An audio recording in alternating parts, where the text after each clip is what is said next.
નવી સવારમાં હું રમેશ તન્ના આજે તમારી સમક્ષ એક એવો સંવેદનશીલ વિડીયો રજૂ કરી રહ્યો છું જે જોઈને તમને ચોક્કસ થશે કે ખરેખર આવું પણ બને. આ વાત દરિયાપારની છે. અમેરિકામાં રહેતા એક સંવેદનશીલ વ્યક્તિની છે.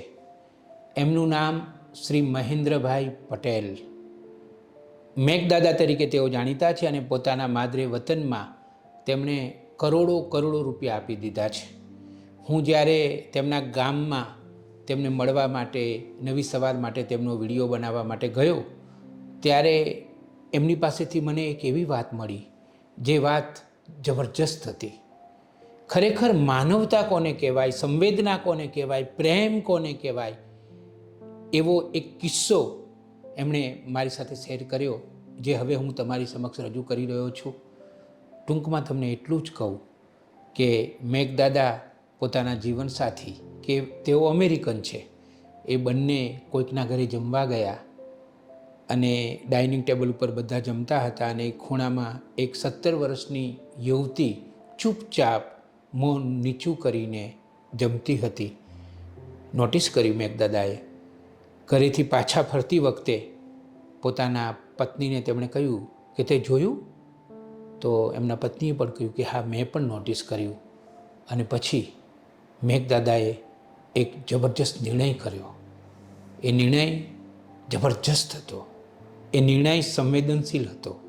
અને પછી એ યુવતીના જીવનમાં મેઘદાદા એટલે કે શ્રી મહેન્દ્રભાઈ પટેલ કેવું ઉત્તમ રચનાત્મક પરિવર્તન લાવ્યા એનો આ વિડીયો છે. દરિયાપાર વસતા આપણા ગરવા ગુજરાતીઓ પ્રેમથી ભરેલા છે, સંવેદનાથી ભરેલા છે. એમની પાસે ઢગલો પૈસા છે, રૂપિયા છે, ડોલર છે, પાઉન્ડ છે. એ બધી વાત સાવ સાચી છે, પણ દરિયાપારના આપણા ગુજરાતીઓના હૃદયમાં કેટલો બધો પ્રેમ છે અને કેટલી અદ્ભુત, જેને શબ્દોમાં પણ વ્યક્ત ન કરી શકાય એવી સંવેદના છે. એ જો તમારે જોવું હોય તો આ વિડીયો જોવાની હું તમને ભલામણ કરું છું. અને મારી તમને બીજી પણ એક વિનંતી છે કે આ વિડીયો તમારા ગ્રુપમાં ઓછામાં ઓછા 100 લોકોને મોકલજો. દરિયાપાર વસતા આપણા 70 લાખ કે 80 લાખ જેટલા ગરવા ગુજરાતીઓની સંવેદનાનું આ વિડીયો પ્રતિનિધિત્વ કરે છે. મને પૂરી આશા છે કે તમને આ વિડીયો ખૂબ ગમશે. એક દિવસ હું ને મારા વાઈફ જમવા માટે ગયેલા મારા સગાને ત્યાં, અને ત્યાં ડિનર લેતા હતા. તો નીચે બેસીને અમે જમતા હતા. જમીને ઘરે જતા હતા તો મારી વાઈફને પૂછ્યું કે આ છોકરી કોણ હતી? તા કે મને ખબર નથી, કારણ કે અમે તો બધા ગુજરાતીમાં બોલીએ ને તો એમને તો ગુજરાતી ના આવડે. એટલે ઘેર જઈને મેં ફોન કર્યો એક જણને, અને એમણે કહ્યું કે તો આ જેમણે અમને જમવા બોલાવેલા એમની સગી છે. તો મને એને મદદ કરવાનું મન થઈ ગયેલું, મારી વાઈફને પણ મન થઈ ગયેલું કે એને મદદ કરીએ. સાથી એ વિચાર આવ્યો ખબર નથી, પણ એ છોકરી ઊંચું પણ નથી જોતી અને બધા જમતા હતા અને એક ફેમિલીમાં હતા એટલે સમજ ના પડી કે ફેમિલીમાં છે તો એક બાજુ કેમ અને આપણી સાથે કેમ ના જમી. તો પાછળથી ખબર પડી કે એ છોકરીના મામા કે સગા એમને અમેરિકા લઈ આવ્યા અને અમેરિકા લાવવી પડેલી, કારણ કે એમણે જે ડિક્લેર કરેલું અમેરિકન કાઉન્સિલ સાથે એ પ્રમાણે એ છોકરીની જરૂર પડી એટલે લઈ આવ્યા. એમની સગી હતી એટલે એ રીતે આવેલી. એટલે એના મા બાપ, એના સગાવાલા હતા એ રીતે મા બાપ બન્યા. ખરા મા બાપ તો ઘરે હતા, ઇન્ડિયામાં હતા. તો એને મદદ કરવી કેવી રીતે, અથવા એ છોકરીને લાવવી કેવી રીતે મારે ઘેર? મને તો ઓળખે નહીં, અમે તો કોઈ કોણ છે એ ખબર નહીં. તો જેને મેં ફોન કર્યો એ કહે છે કોઈ વાંધો નહીં, હું લઈ આવીશ.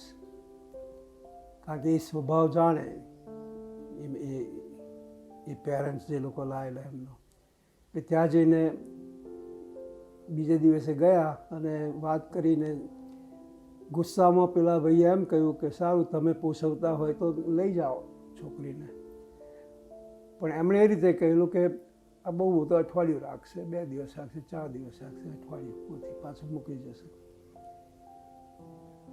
એટલે એ ભાઈએ મને કહ્યું કે હું તો લઈ આવ્યો છું. એ છોકરીને કહ્યું કે તારી બેગ પેક કરી દે ને આપણે જઈએ મારી સાથે. તરત જ હું મારે ઘેર લઈ આવ્યો. અમે એ છોકરીને પ્રિન્સેસની જેમ રાખી મારી ઘરે. મારા વાઈફ ના ઓળખે અને સમજે ના પડે શું બોલે છે, કારણ કે એ છોકરીને અહીંયા 12 ધોરણ સુધી ભણેલી પણ ખાલી ABC આવડે, આલ્ફાબેટ આવડે, ગુજરાતી જ આવડે અને એનું ગણિત એટલું ખરાબ હતું કે મેં એને પૂછ્યું 10 ભાગ્યા 2 કેટલા, તો કે છે 15, 13, 12 આવું ગણિત હતું. આ છોકરીને એડમિશન મારે હું જે ગામમાં રહેતો હતો એમાં એડમિશનની જરૂર પડે સ્કૂલમાં જવા માટે, પણ એમાંથી ટાઉનશીપની પરમિશન જોઈએ.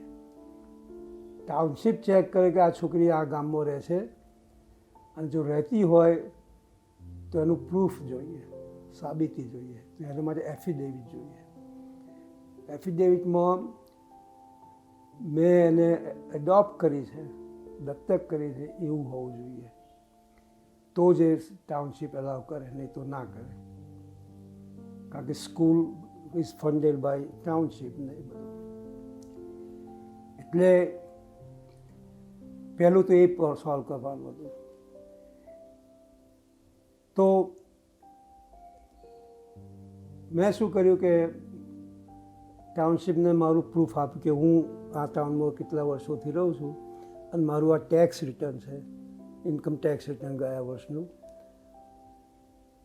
એની નીચે હું રિયલ એસ્ટેટ ટેક્સ કેટલો આપું છું, એટલે તમે ઘર હોય તો તમારે દર વર્ષે તને ટેક્સ આપવું પડે. તો હું મારા ગામમાં લગભગ હાઈએસ્ટ પેડ ટેક્સ આપું છું. એટલા માટે એ બતાવ્યું અને એની નીચે મેં એફિડેવિટ મૂક્યું, પણ મેં સાઇન ના કરી કારણ કે એ ઇલીગલ ગણાય. અને હું ટાઉનશીપ પાસે ગયો અને ટાઉનશીપ પાસે ગયો એટલે એ લોકોએ મારું ટેક્સ રિટર્ન જોયું, ઇન્કમ ટેક્સ રિટર્ન, અને મારું રિયલ એસ્ટેટ ટેક્સનું જોયું. એટલે પછી બીજું પાછળ જોયું નહીં કંઈ, અને પાવતી આપી દીધી કે તમને એડમિશન મળશે. એ છોકરીને માર્કશીટ બતાવવાની સ્કૂલમાંથી, અને માર્કશીટ તો બહુ ખરાબ. એટલે એની માર્કશીટ પેલા ભાઈને ફોન કર્યો એટલે એમણે બનાવડાવી. તો હું લઈને ગયો ત્યાં કે ના, અમારે સ્કૂલમાંથી જ સીધી માર્કશીટ આવી જોઈએ, અહીંયા નહીં, મારાથી ના લવાય. એટલે એમણે એ ભાઈએ એ પણ વ્યવસ્થા કરી. કેવી રીતે કરી ખબર નથી મને, પણ ત્યાં માર્કશીટ મળી ગઈ. આ છોકરીનું નસીબ કેવું છે તમે વિચાર કરજો. એ છોકરીને દુનિયામાં કોઈ ના ઓળખે, અમેરિકામાં કોઈ ના ઓળખે, અહીં ગામમાં પણ એને કોઈ માન ના આપે, કારણ કે કોઈ પણ કારણથી એને ડલ હોય કે ગમે તે હોય.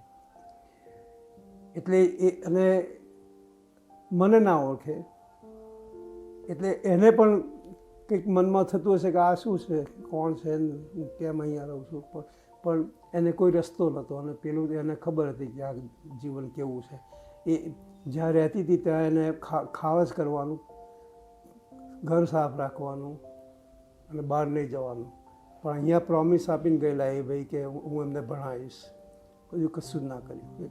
સ્લેવ તરીકે રાખી, ગુલામ તરીકે, નોકર તરીકે નહીં, ગુલામ તરીકે જે રાખેલી.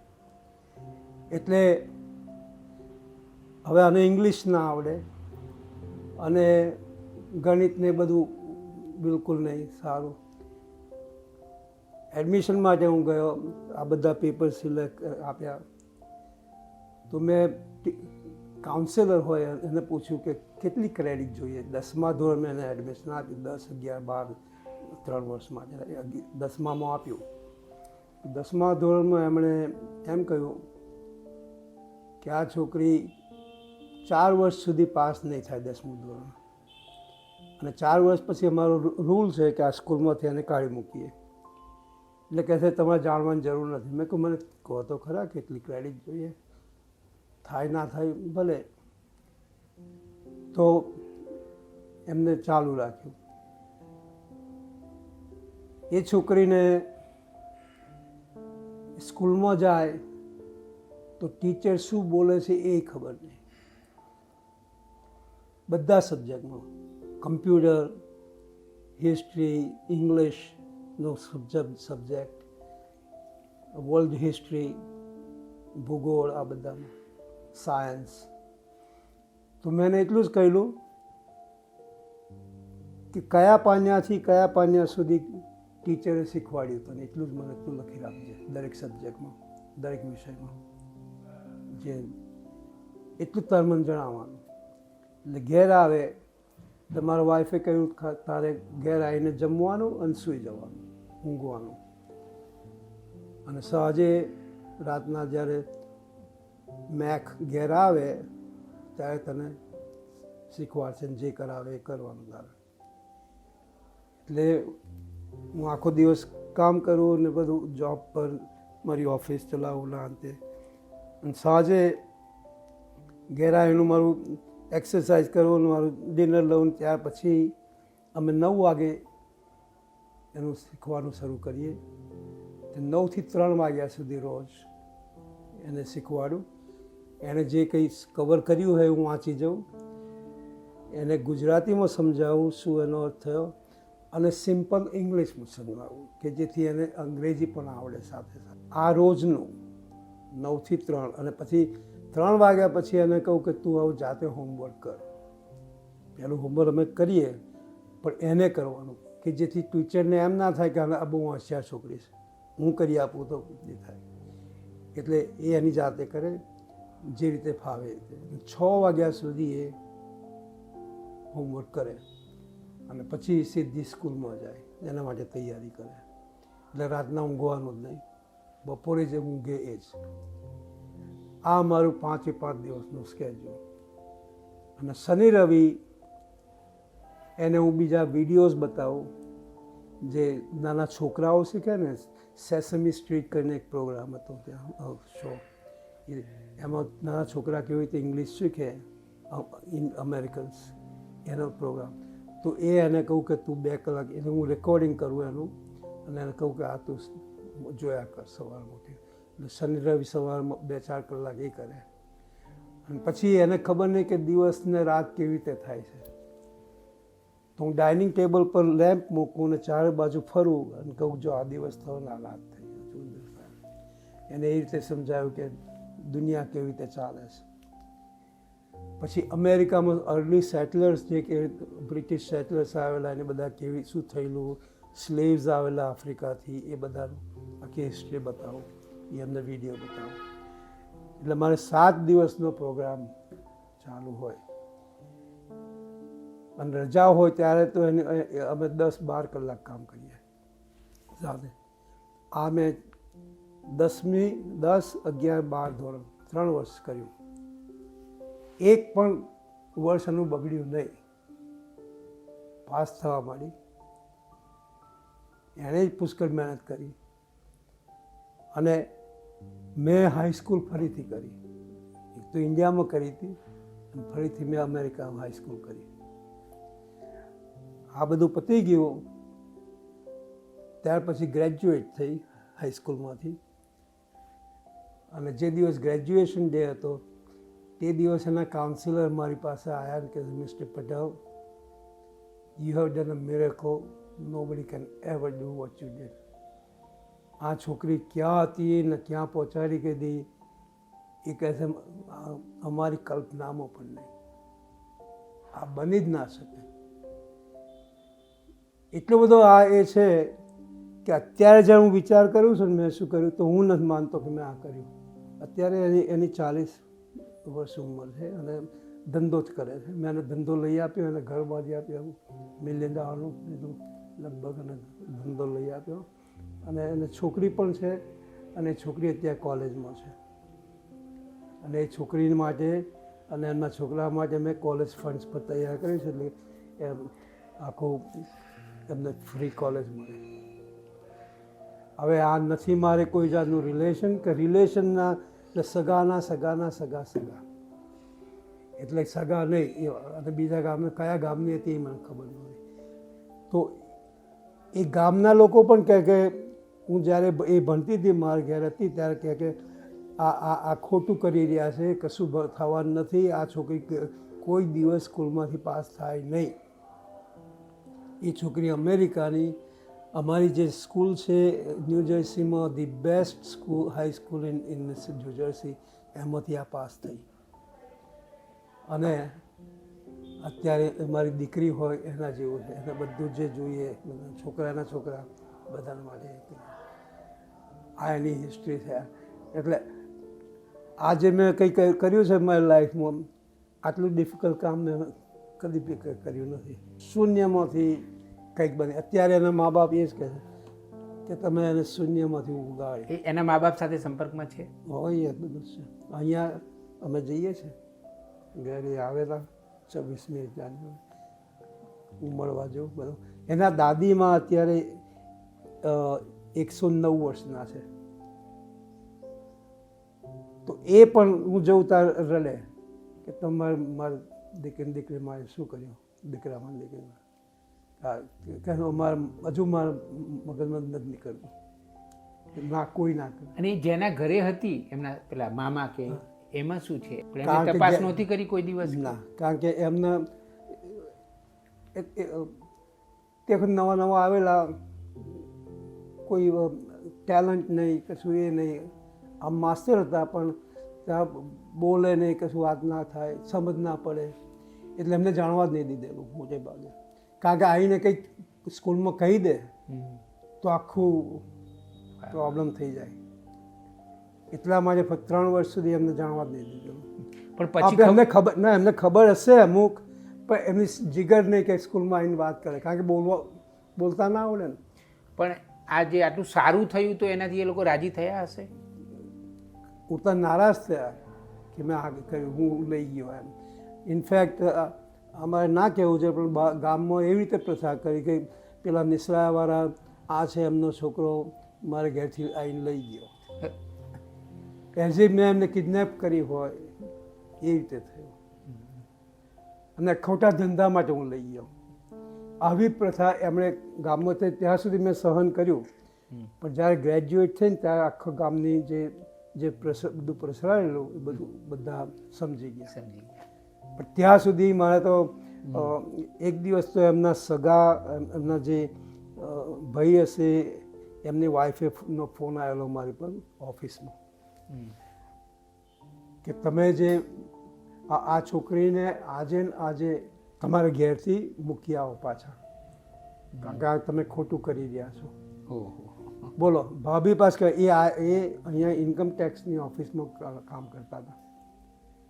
તો પણ મેં શું કર્યું, એ ભગવાન જાણે મને શું ઇન્સ્ટિંક્ટ આવી સાથી. પણ જ્યારે એમનો ફોન આવ્યો અને મારી સેક્રેટરી કહે છે કે there is a lady on the phone for you from India. તો મને શું કરું, એટલે મેં મારો જે અહીંયા કોન્ટેક્ટ છે એમને ફોન કર્યો અને મેં કહ્યું તમે ફોન પર રહેજો અને તમને કોન્ફરન્સ કોલ કરું છું પણ એક શબ્દ બોલશો નહીં. તો એ વાત મારે જ્યારે થઈ ને ત્યારે એમણે મને આ બધી ધમકી આપી કે ત્યાં લઈ જાઓ, કારણ કે તમે જે કરો છો એ ખોટા કામ કરો છો ને આ તેને મૂકી આવો. પેલા ભાઈ તો એ અમને જાણે, હું ના ઓળખું આ કોણ બોલે છે, પણ પેલા ભાઈ જાણે. પછી એમનાથી ના રહ્યું એટલે છેવટે કહ્યું કે ભાભી હું જાણું છું તમે કોણ છો, તમે એની માં નથી. મને એમ કહ્યું હું એની માં છું. તો આજે ને આજે એને મૂકી આવો. આ છોકરીનું નસીબ કેટલું બધું હશે અને ગયા જન્મમાં શું હશે મારે કે ના ઓળખાણની પારખાની કુંવરી, રાજકુંવરી તે તરીકે અમારે પરણાવી પણ તમે જ? ના ભણાવી વખતે હું હતો ત્યાં ભણાવેલી, પણ નક્કી એણે કરેલી છોકરો ત્યાં ખોલેલો, એટલે દાહોદનો, ના દાહોદનો છોકરો, અહીંયા ગામનો છોકરો, બહુ સરસ. પણ આ રીતે થયેલા.